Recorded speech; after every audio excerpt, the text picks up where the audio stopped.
And one of the people who's pushing this talking point about where are the women, why haven't the hostages been released, is the wonderful Katie Miller, wife of Stephen Miller. Why are there no living female hostages? She tweeted out on October 13th, and I did respond to this. I wrote, we know that women, children, and male hostages over 50 were already released. What we don't know is whether you're lying or just stupid. It could go either way with you. Vote below. And scroll down, Wilson. Let's see what the votes came in as. Lying. Okay, so 65.4% of voters thought she was lying. And both was not an option. A lot of people said that, and that was my mistake. I was very, very derelict. I should have obviously provided both as an option. Yeah. It was so concerted, yes. Almost simultaneously. Yeah. Thousands of pro-Israel flunkies using the exact same or very similar phrasing. It was obviously a concerted, coordinated campaign to put out this further campaign of dehumanization and delegitimization. Hopefully not in preparation for something that's about to come over us. You would think that they would find some more credible voices than, Eva Braun Miller to be the ones who are disseminated. Who got in trouble for stealing newspapers from her college or something that had ads in it for an opposing student political party. So she's a crook all around.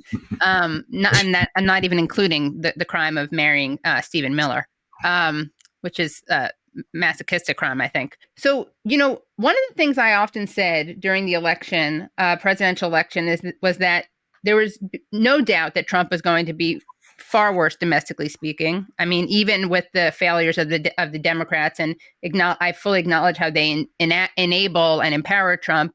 But there was no doubt that Trump was going to be worse domestically. And I always thought that there was a tiny bit of a possibility that on Gaza and on Ukraine, Trump would be better merely because he's so opportunistic and narcissistic and not an ideologue, as opposed to Joe Biden, who is a real ideologue, a real neocon, and a dyed-in-the-wool Zionist, as he loves to remind us, and loved to remind us throughout his presidency. How much of this is, do you think, the result of Trump's particular egotism? And obviously, as we just saw with his threat against Hamas, that doesn't mean that it's always going to be positive. But I'm just wondering how you guys see that. Yeah, I think that's generally true. If you look at it purely in terms of domestic politics, a lot has been made out of what Trump was saying about Miriam Adelson when he spoke to the Israeli parliament. And she is his largest campaign contributor. But Trump is very unconventional. Being Trump's largest campaign donor could mean everything, but it could also mean nothing. He would not hesitate to throw her under the bus if it was in his interest to do so. And to an extent, he already has, because he has at least formally ruled out ethnic cleansing and annexation.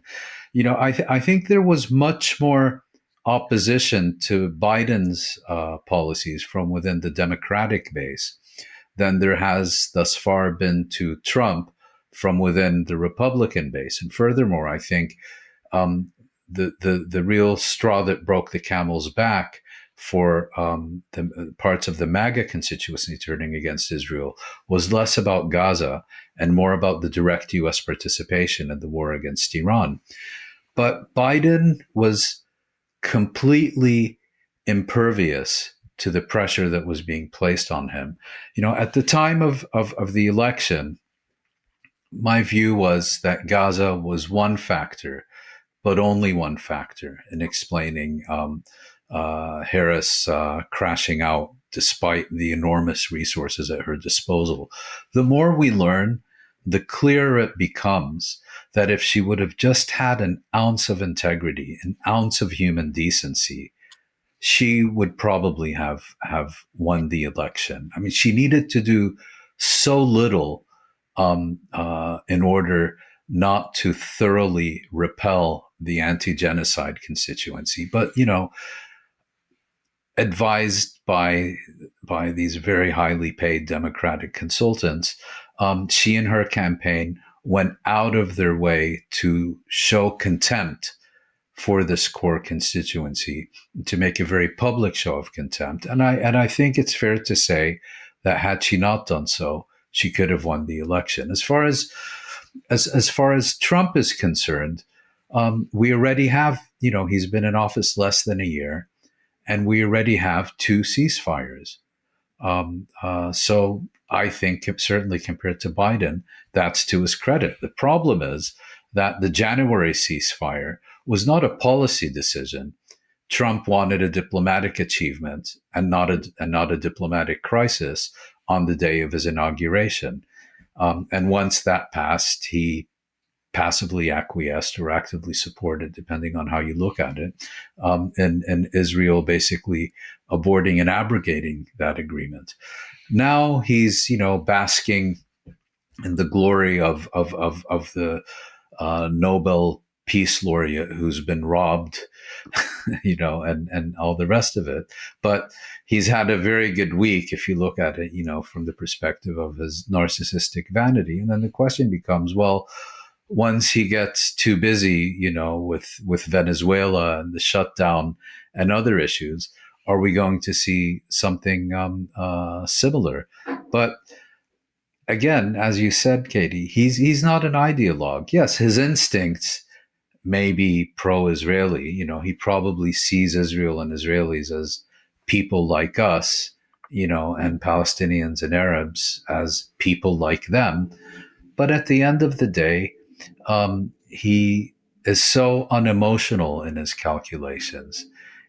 He is the only ideology he has is Donald Trump, that he could very easily take any decision. That's why it's so difficult to take anything he says or does seriously, because he could turn on a dime.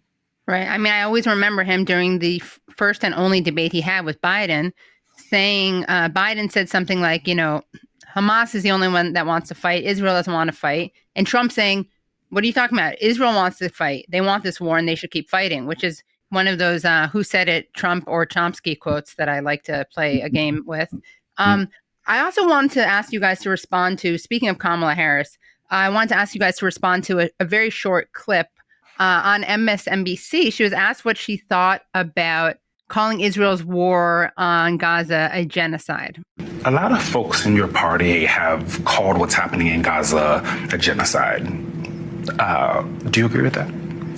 I think that, listen, it is a term of law that a court will decide, but I will tell you that when you look at the number of children that have been killed, the number of innocent civilians that have been killed, the refusal to give aid and support, we should all step back and ask this question and be honest about it. Yeah. I mean, that's such a Kamala response.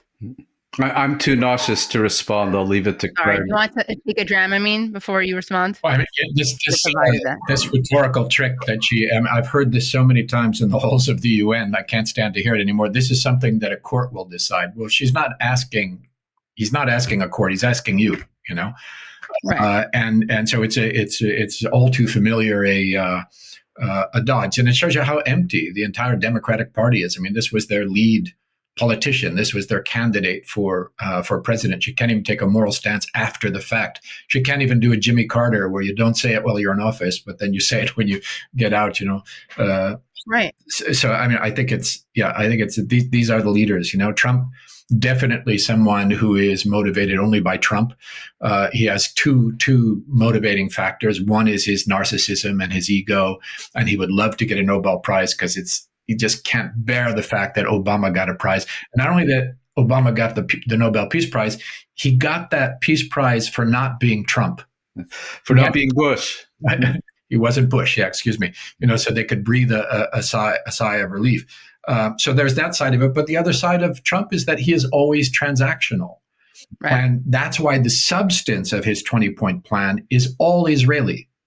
This is an Israeli wish list in many respects, and it's why you see Miriam Adelson clapping in the Knesset and everybody else going along with his silly bow, in the face of this nonsense.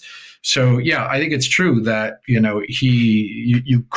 saw that Biden was immovable.